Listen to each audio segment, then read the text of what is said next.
What's up, guys? I'm gonna be doing a video on how to make a Minecraft server, but a modded one, Forge 1.18.2, because I made a video a little while back, which was like vanilla version 1.18.1, which I saw some comments and I guess people wanted like a modded version, and I also released another video too, but for 1.18.2, so check that out.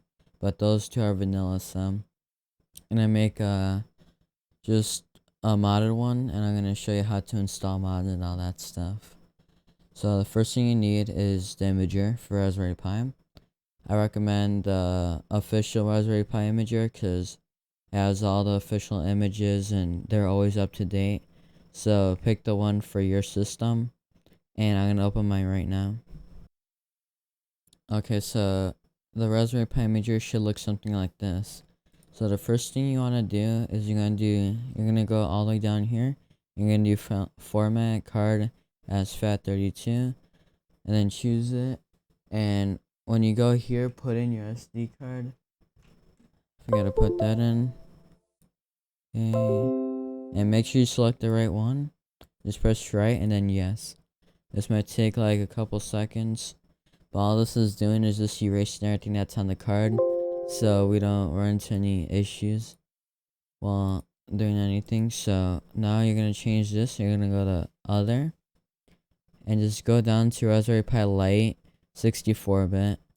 I recommend 64-bit. You could do 32-bit if you want, but I just like 64-bit. And then choose your SD card and press on this little setting icon.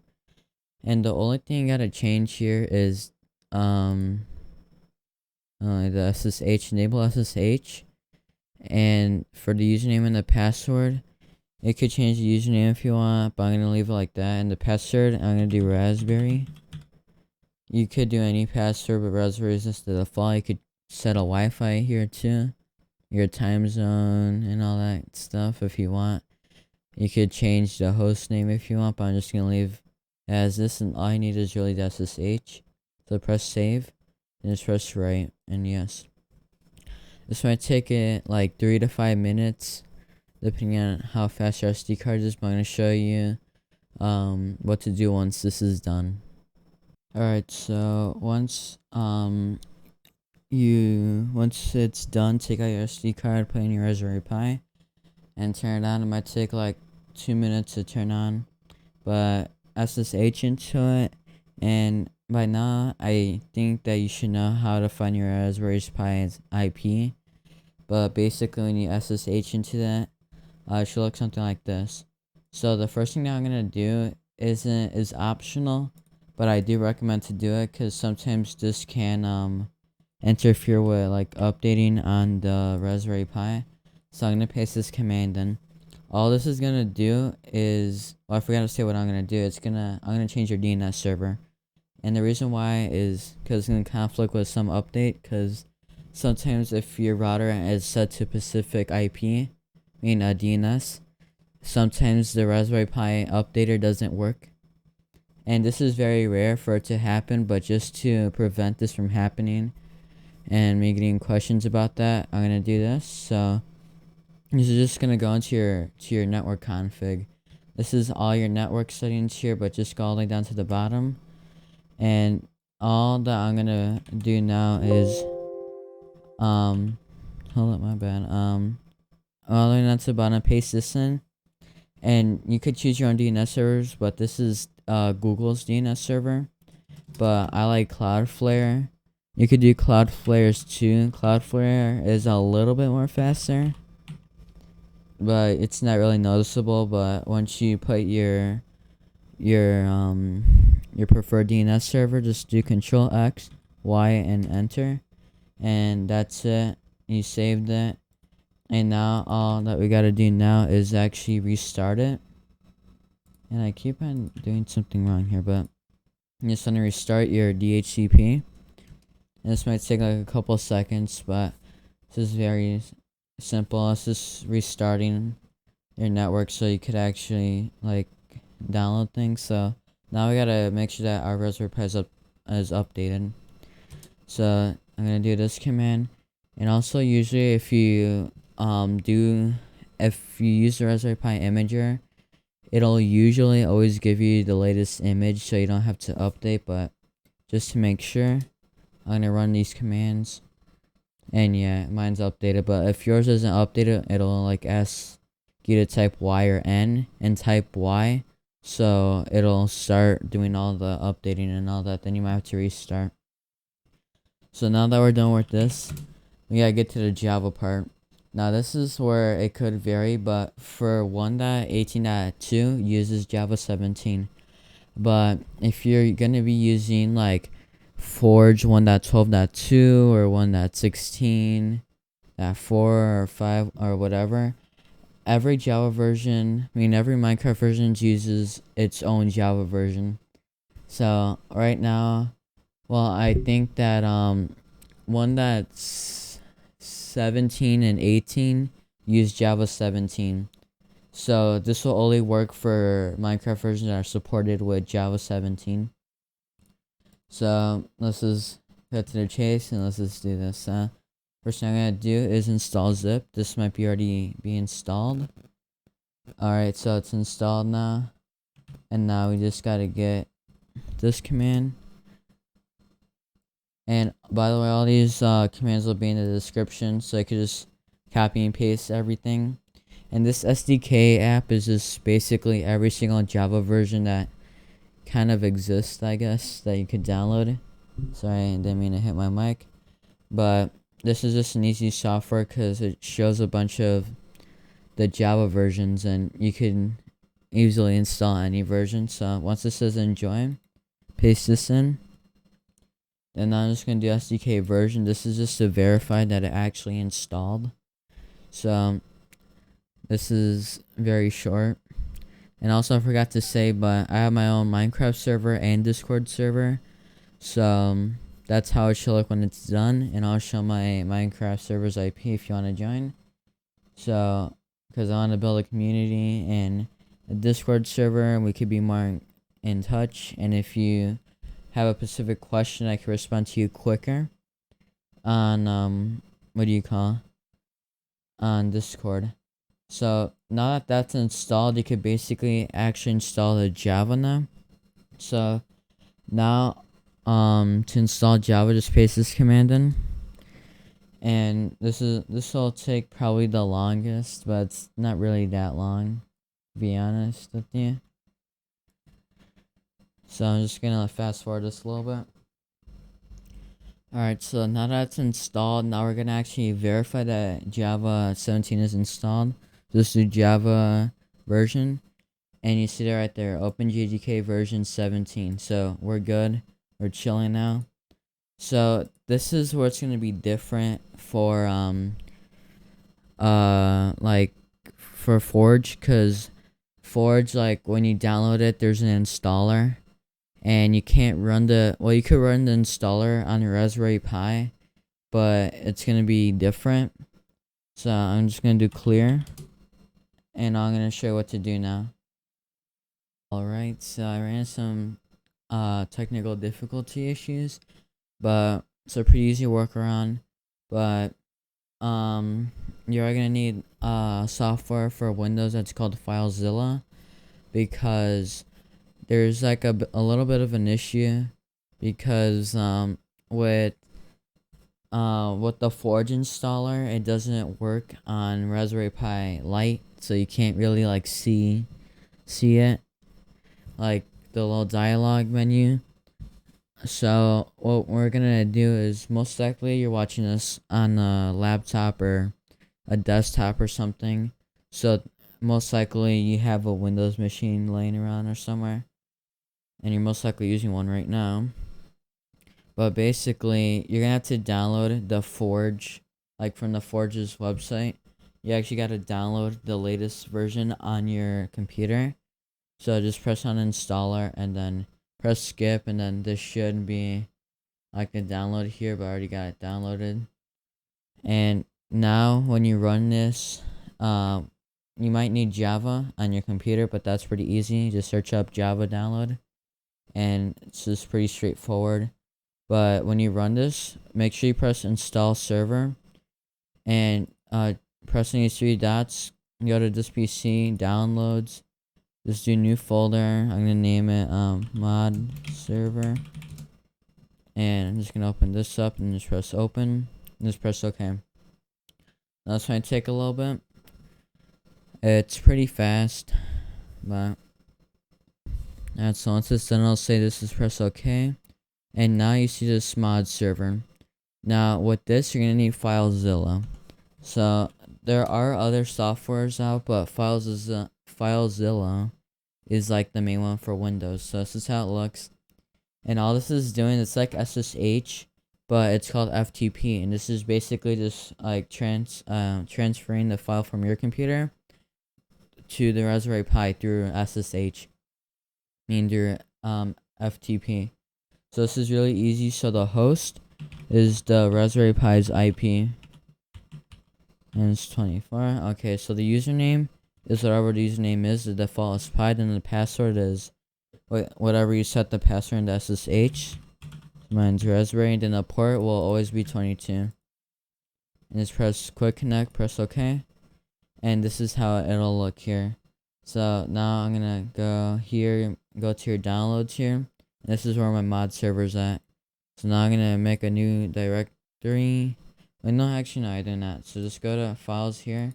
Just go here, then press right click and press upload. Make sure on the Pi here, the home Pi, because this is like the main directory. And now that you see that it's here, now we could go back on here. So now if we do dir, you're gonna see mod server right here. I'm gonna do cd mod server, and you might have named it something else, but it's like the same thing. So now if you go in here, dir, you're gonna see this run.bat. This is for Windows, and then this is for Linux, this run.sh. So in order to actually use this, let me move this over here. The first command that we gotta run would be this command here. So here, let me just copy this in real quick. And all this is gonna do is also make sure that this is the exact name of the run.sh. This is just gonna make the file executable. Just press enter, and that's just real quick. So now we're just gonna do /, then just do run.sh or whatever the name of that file is, and just press run. And now basically this is what actually builds the server. So now this is like the normal, basically Minecraft type thing now. So this will look different for sure, because instead of showing like shorter text, because this is really long, and vanilla they're usually like up to like this part, like right here, but it's the same thing with the eula. So all you gotta do, nano eula.txt, enter, change false, true, control X, Y, enter, then just run the server again. Simple stuff. And when you run the server one time before you agree to the eula, it already makes all the mod folders and all that. But I'll get back to you when this is done. Alright, so once it's done, this does take a while, and keep in mind a Forge server is it's a very heavy load on a Raspberry Pi. And now to actually even join the server, you have to have Forge installed on your actual computer. But this is usually really quick, and I'll show you how it looks in the Minecraft launcher. Okay, so once you're in the Minecraft launcher, it'll look something like this. But Forge should be somewhere in this little drop menu. But if it's not, there's go installations, new installations, and versions. And it should be here. Like right here, here it is. But it should just automatically add. But once it's here, press play. And press I understand. And press play.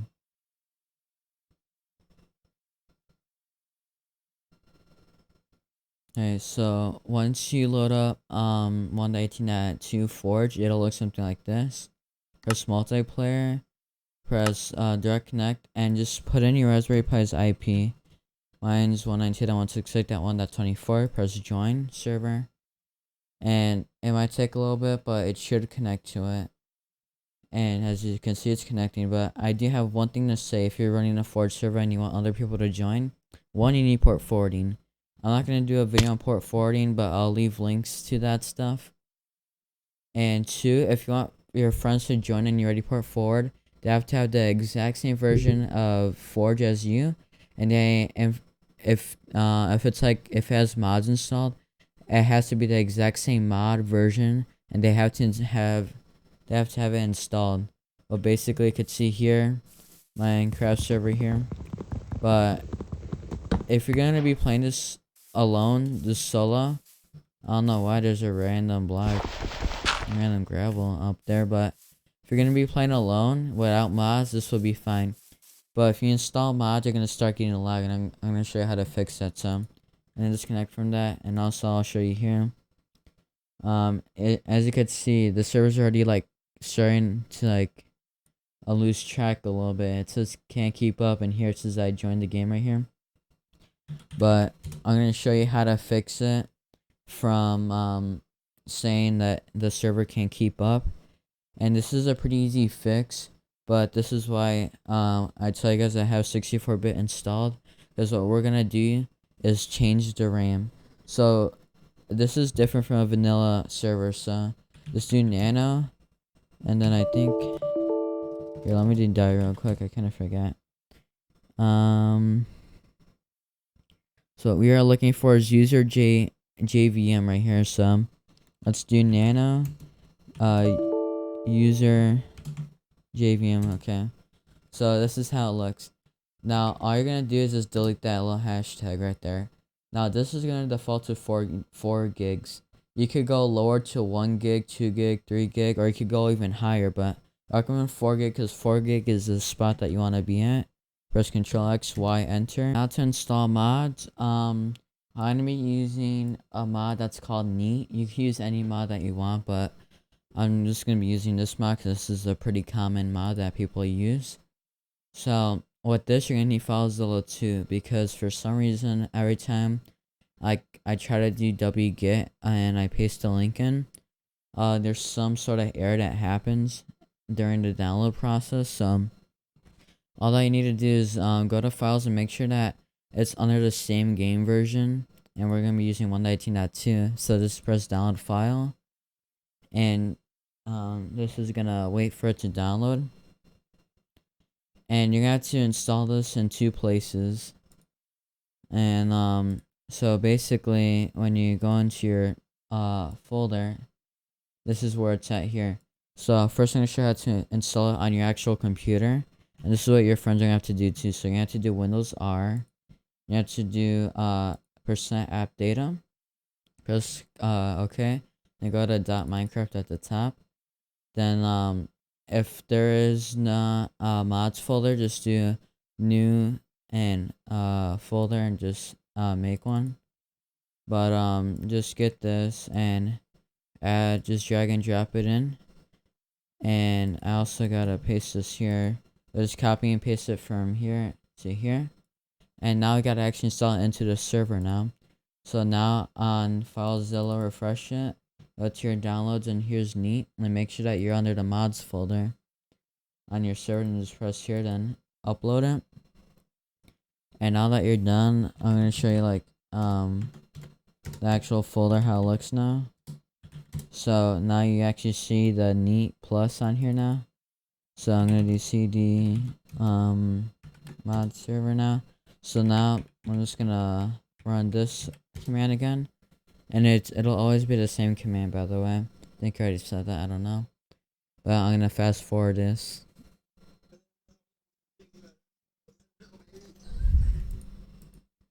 Minecraft now, and it finished. You can do direct connect, and I'm gonna join the server now.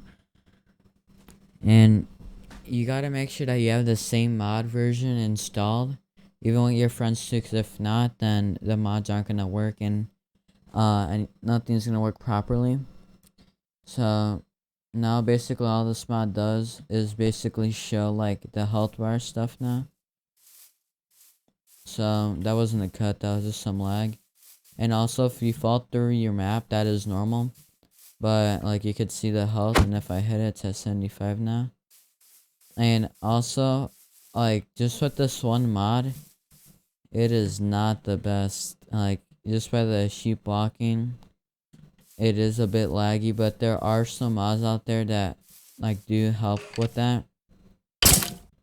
And the cool thing too is it also shows the food too, so well, mainly for this one, like only like the mobs, well, the enemy mobs. But yeah, hopefully you guys like this video. And even though Raspberry Pi probably isn't the best to run a Forge server on, you could try it out. Maybe if it's like just 2 friends and stuff. But yeah, hopefully you liked the video, and don't forget to check out my server, Starbird that used that too, and go join my Discord server. And yeah, subscribe, have a nice day, and peace.